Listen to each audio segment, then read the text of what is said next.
कल्पना कीजिए जब सृष्टि का पालन करता स्वयं विश्राम में चला जाए, जब श्री हरि 4 महीनों के लिए योग निद्रा में लीन हो जाए, तो इस ब्रह्मांड का संचालन कौन करता है? क्या सब रुक जाता है या कोई शक्ति जागती है?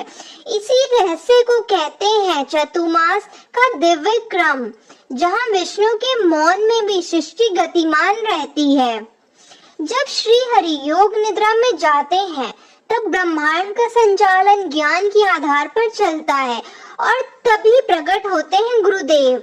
आषाढ़ मास में आती है गुरु पूर्णिमा, जहाँ न कोई वरदान है न कोई चमत्कार, बस शुद्ध ज्ञान की दीप शिखा गुरु शब्द बनकर संसार को दिशा देते हैं।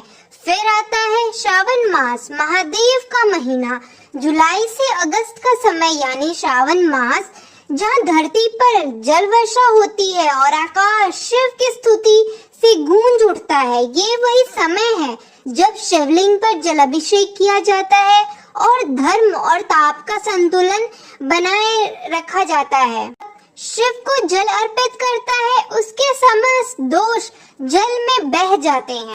फिर आता है भाद्रपद, श्री कृष्ण जन्माष्टमी, जब हरि शरीर में मौन होते हैं तब उनका नाम जागृत होता है। गोविंद, गोपाल, माधव संसार को भक्ति और प्रेम से जोड़ता है। हरि के नाम की महिमा स्वयं नारायण से अधिक है। और फिर आता है गणेश चतुर्थी, भगवान गणपति जिनका स्मरण करके हर कार्य प्रारंभ होता है, वहाँ विघ्न टिक ही नहीं सकता। गणेश उत्सव के बाद आता है सबसे सूक्ष्म लेकिन सबसे शक्तिशाली काल, पितृपक्ष, जब पितरों की आत्माएं धरती पर आती हैं अपने वंशजों का श्राद्ध और तर्पण ग्रहण करने के लिए।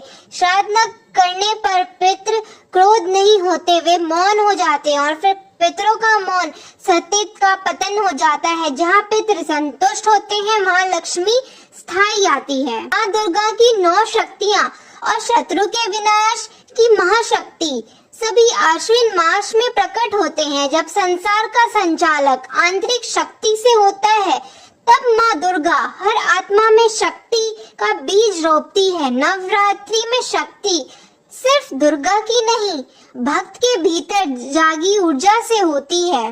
फिर आता है शरद पूर्णिमा, शरद की ठंडी रात, पूर्णिमा की चंद्रप्रभा और स्वर्ण वर्षा करती देवी लक्ष्मी।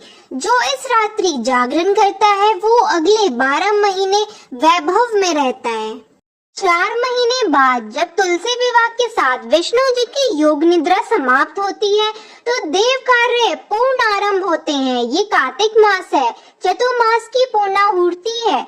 जब भगवान विष्णु मौन होते हैं तब सृष्टि मौन नहीं होता, तब 7 शक्तियाँ धरती का भार संभालती हैं। गुरुदेव ज्ञान देते हैं, महादेव संतुलन बनाए रखते हैं, श्री कृष्ण नाम बनाए रखते हैं, गणेश रक्षण करते हैं, पितृदेव आशीर्वाद देते हैं, माँ दुर्गा शक्ति प्रदान करती है, माँ लक्ष्मी वैभव देती है।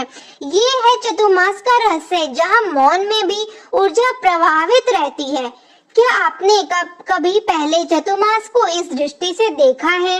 अब की बार से व्रत नहीं, इन 7 शक्तियों को मन से साधने का प्रयास करें।